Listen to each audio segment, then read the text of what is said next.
दिनेश शर्मा जी बंगाल से। राधे राधे गुरुदेव। गुरुदेव आपके चरण कमलों में प्रणाम। गुरुदेव, आज माता जी की पूजा और उनके देवी देवताओं की पूजा बहुत जोरों से हो रही है। हम भी उसी समाज में रहते हैं, कहीं मोहल्ले की कमेटी में है जहां चंदा लेना पड़ता है, वहां पूजा के नाम पर गलत खर्च होता है। महाराज जी, क्या हम भी उसमें भागीदार होंगे? हमें जो पूजा करनी है अपने भाव से करनी है। अगर हम देवी की पूजा के लिए अर्थ लें तो प्राणपन से और अर्थ लगा करके हम देवी का अनुष्ठान करावें और धर्म संग, ना किसी के तन को दुख पहुंचे ना किसी के मन को दुख पहुंचे। अगर देवी की उपासना के लिए हुआ अर्थ अगर किसी भी तरह से गंदे मार्ग में खर्चा हो जाए तो सर्वनाश कर देगा, ध्यान रखना। जैसे मान लो आपने 10,000 रुपये एकत्रित किए, 8,000 तो लगा दिए देवी के पूजा पाठ में, 2,000 की मंगाई नशेबाजी की सामान है, बोले देवी में सब चलता पियो, तुम्हारे पुरखा नरक चले जाएंगे पक्का। ना देवी शराब पीती है ना देवी मांस खाती, वो देवी ही क्या, तुम्हारे घर की स्त्री शराब पिए तो क्या सोचोगे तुम? तुम्हारे घर की स्त्री अगर हत्या का कार्य करे तो क्या कहोगे? वो तो जगत माता है, वो ऐसा कैसे कर सकती है? जिन लोगों की भावनाएं दूषित हो उस बात को नहीं समझ सकते। आपकी बहन बेटी अगर शराब पिए, मां पिए शराब, तो आप कैसा सोचोगे? आपकी क्षमता है बर्दाश्त कर पाओ? आप विचार करो। तो जगत माता अम्बा कैसे पी सकती है? अम्बा कैसे अपने बच्चों की हत्या बर्दाश्त कर सकती है? उसके तो हम सब बच्चे, चाहे हम हो चाहे मुर्गा हो या बकरा हो, सब उसके बच्चे हैं। ये केवल बुद्धि का भ्रम, केवल अपनी वासनाओं का जाल बिछा करके हम देवी की आड़ में ऐसा खेल खेलते हैं। मुझे तो लगता है कि आराधना के लिए अर्थ एकत्रित करने की जरूरत ही नहीं है। हमें जो देवी जी ने दिया है हम देवी जी की उपासना में लगा रहे। अगर आप सामूहिक रूप से करते हैं तो मांगने की जरूरत नहीं है। देवी का उत्सव कर रहे हैं, तुम्हारे मन हो तो 5 रुपया दे जाओ, 10 रुपया दे जाओ, हम उतने की अगरबत्ती लगा करके और जय माता की बोल देंगे। परेशानी क्या है? जरूरी है 50,000 हम चंदा? नहीं, 11,000 दो। जरूरी क्यों? 11,000 में देवी प्रसन्न हो तो हम 1 लाख देते हैं, प्रसन्न करवा दो। कोई ऐसे भी होंगे जो 1 करोड़ दे देंगे, प्रसन्न करो।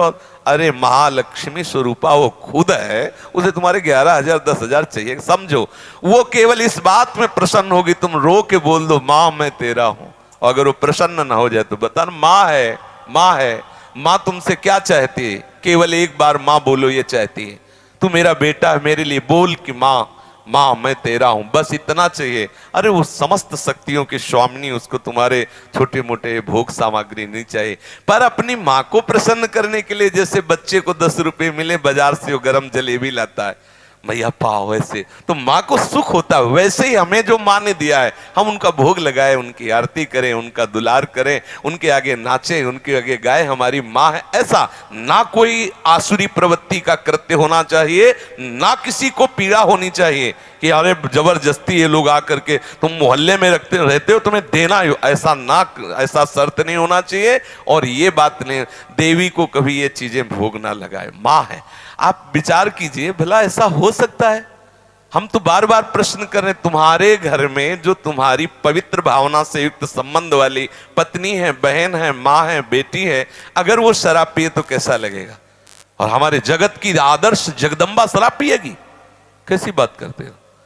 अरे वो माँ है वो पिए, माँ कैसे पिएगी? माँ पिएगी तो बेटा भी पिएंगे, तो फिर शास्त्र है, फिर ये सदाचार।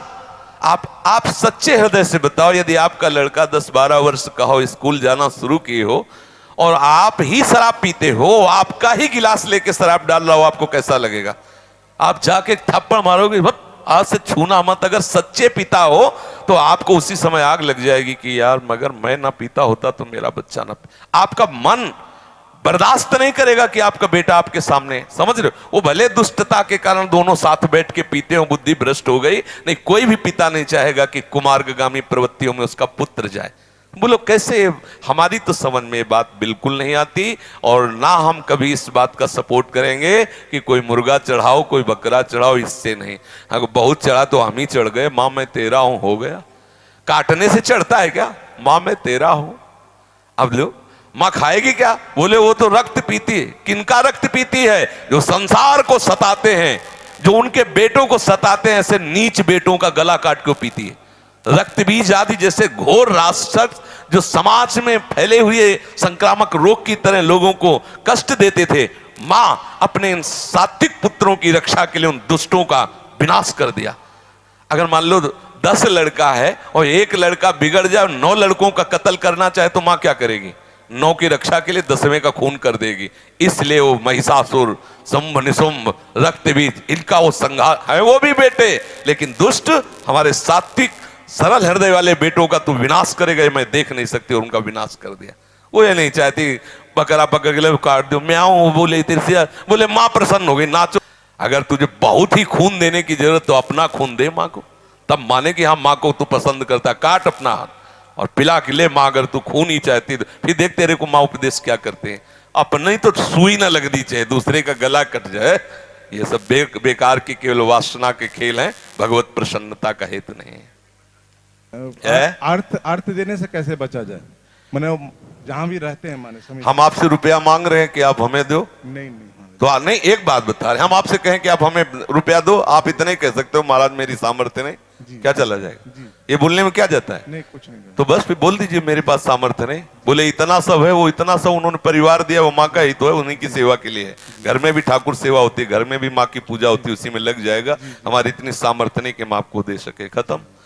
अगर वो नाराज होते हो माँ हमारे पक्ष में, तो हमारे कौन बिगाड़ सकता है? इसलिए राधे राधे।